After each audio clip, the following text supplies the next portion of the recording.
Eto ndray tsika toy an'ilay vidéo anankiray nizaraiko teo ihany ty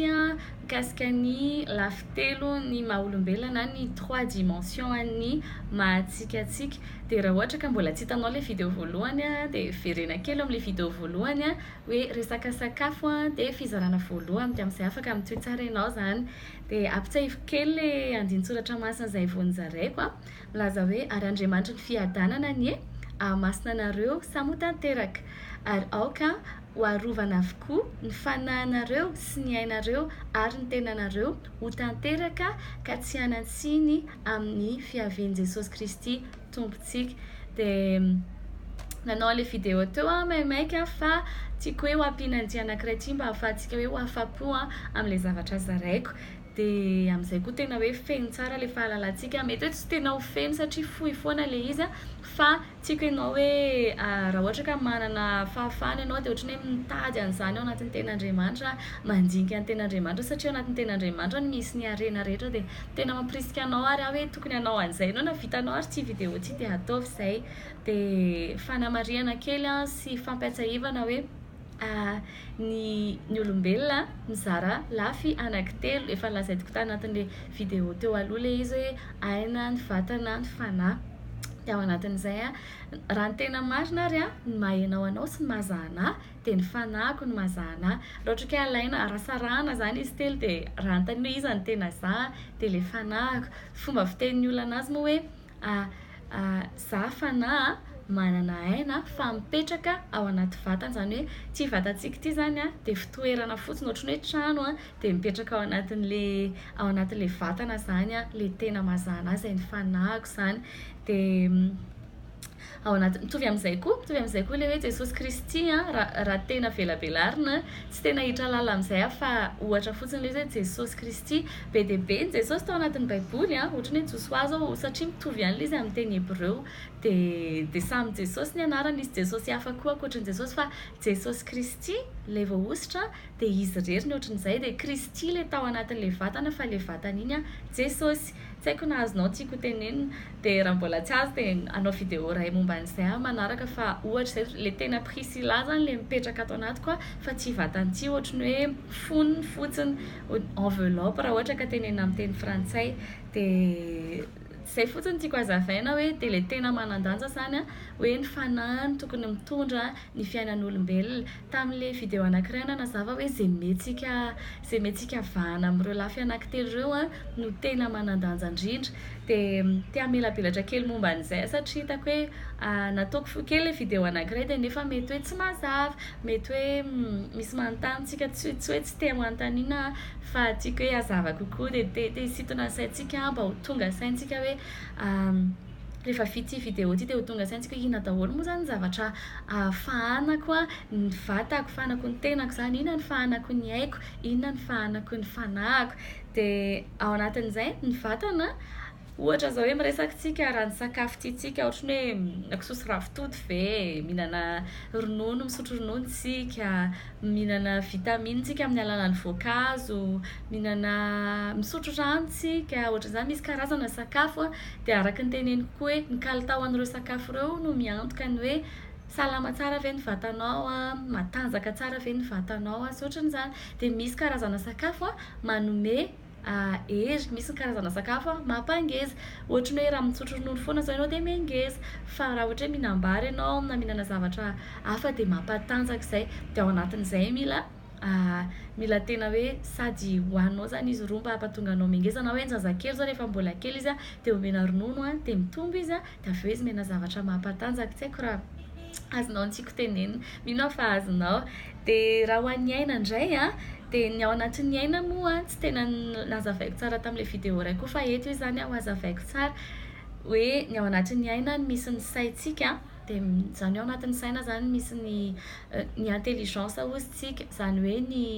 faharanita-tsaina. Dia misy ny fihetseham-pontsika koa ao anatin'ny aina, na ny hoe émotion ozy izy amin'ny teny frantsay. Dia ao anatin'ny aina koa misy ny finiavantsika na ny volonté atsika. Dia ao anatin'izay ireo koa mila fahanana satria raha vao tsy fahanana ohatra ny volonté atsika dia tsy afaka manao nintsika fa mety hoe kamo, mety hoe tiantsika moa miteny hoe midororoa fa tsy dia tiako loatra miteny an'izay fa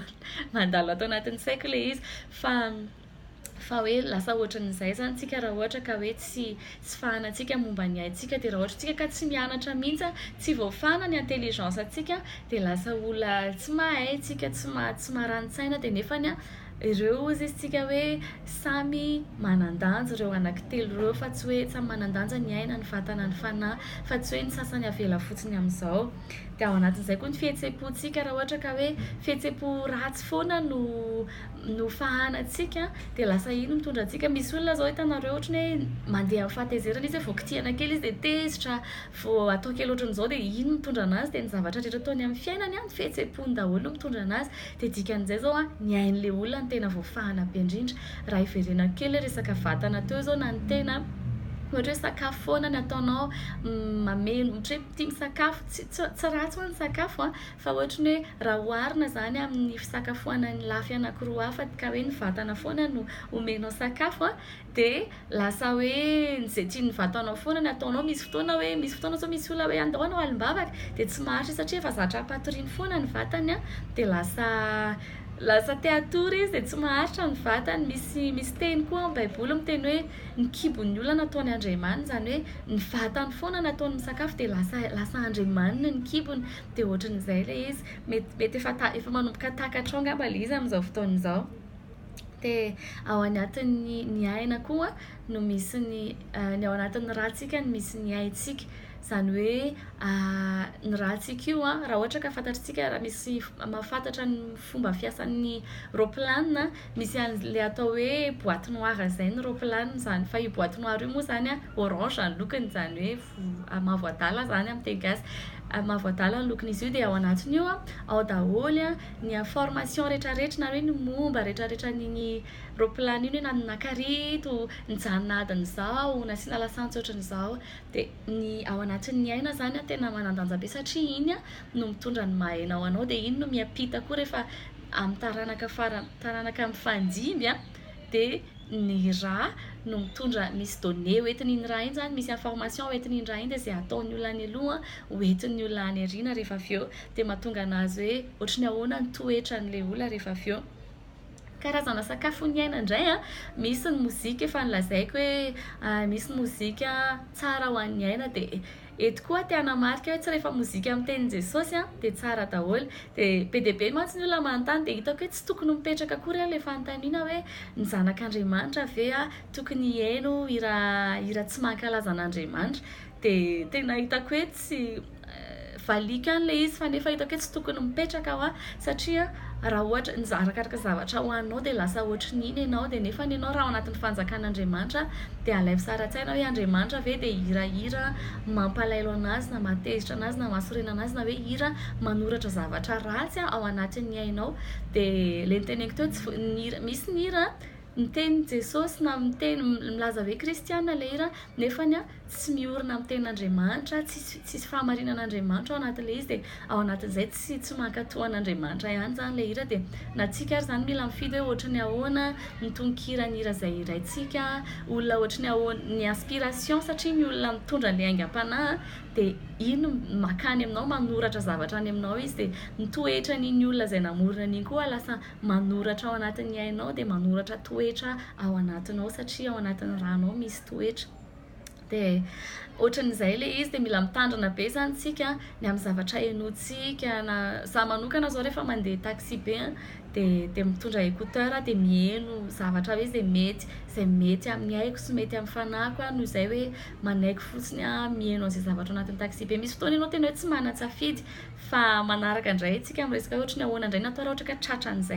tratran'izay hoe ilay tsy manan-tsafidy ianao tsy manampidina ianao nefa nitratra an'ilay hoe tsy maintsy mihaino an'ilay hira tsy tianao hainoana ianao na taxi be dia tsy afaka ny hoe misy mialy eto dia ho resahantsika izay manaraka fa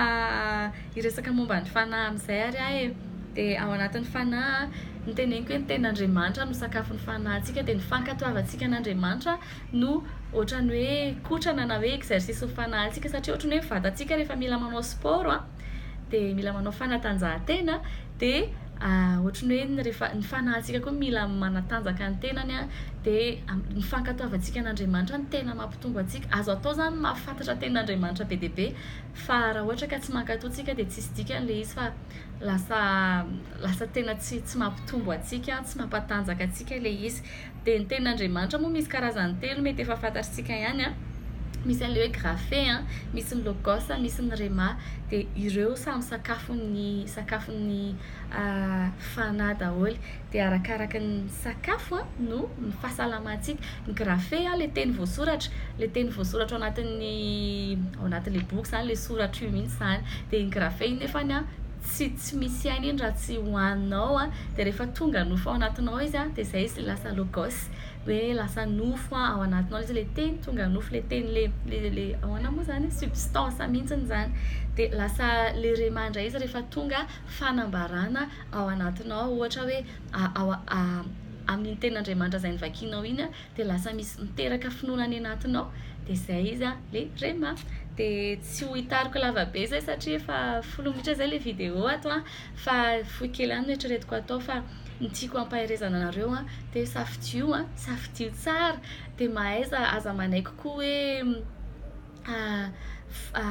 terena isakafo zavatra tsy mety aminao, tsy mahasalama anao na amin'ny aina na ny vatana na ny fanahy. Misy fotoantsika rehefa asain'olona ohatra dia mihinana an'izay aroso fa afaka miteny ihany koa, fa ho an'ny aina sy ny fanahy tena tiako tsindriana mafy hoe raha tena manaova mihitsy safidy dia manaova fanavahana ny zavatra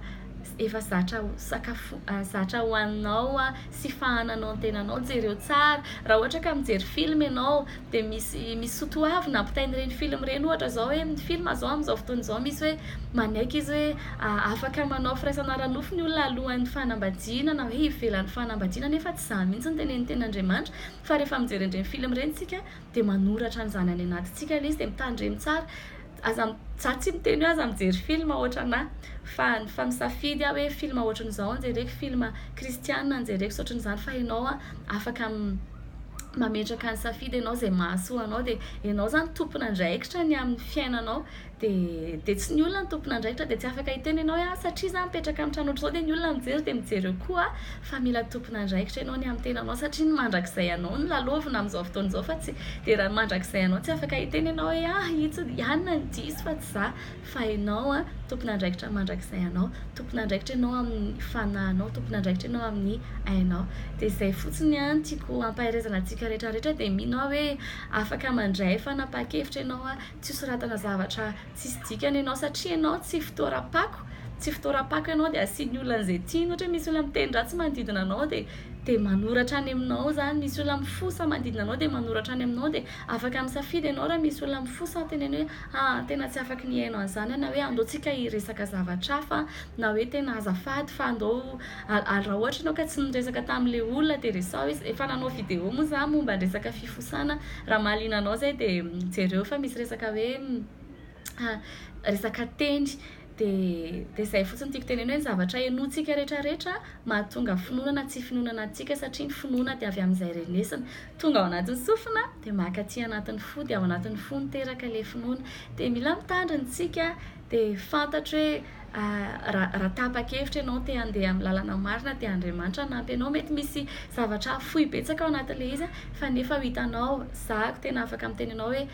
ho hitanao, satria tsy matiantoka ianao dia ho hitanao hoe miova kokoa ny fiainanao, madio ny ao anatin'ny sainao, madio ny zavatra avoakan'ny vavanao, dia lasa fitahiana ho an'ny hafa koa ianao, dia lasa manoratra zavatra tsara amin'ny hafa koa ianao, dia mahafaly ny fon'Andriamanitra indrindrandrindra, satria izay ny tena katsahantsika hoe inona ny antom-pisiko dia aleontsika manao an'ilay zavatra namoronan'Andriamanitra tsika tokony ho ataontsika, fa tsy ny foronan'Andriamanitra ho atao fitoram-pako tsika dia asiana zavatra maloto be dia be, fa ny foronan'Andriamanitra tsika hoe misy amin'ny teny frantsay hoe vase d'honneur, hoe fanaka misy voninahitra tsika, dia izay mihitsy ny ianao. Dia aleo tsy asiana fako ianao, dia na ny sakafo ny vatana ary sakafo mety amin'ny vatanao na dia ho an'ny aina koa izay atao, dia ho an'ny fanahy moa indrindrandrindra, satria tsika ny teny hoe ny fanahy tokony mitondra ny fiainanao. Dia misy fotoana ary ny vatanao tena mila vonoina mihitsy indraindray, hoe raha manao fifadikana ianao dia tena atao izay tsy miteny intsony a le filan'le vatana zany a fa ny fanahy no mitondra satria mifanohatra ny nofo sy ny vatana. Dia zay indray ny afaka nizaraiko androany a, lavalava le izy fa tiako hoe hazava kokoa le vidéo ray nizaraiko teo satria tsy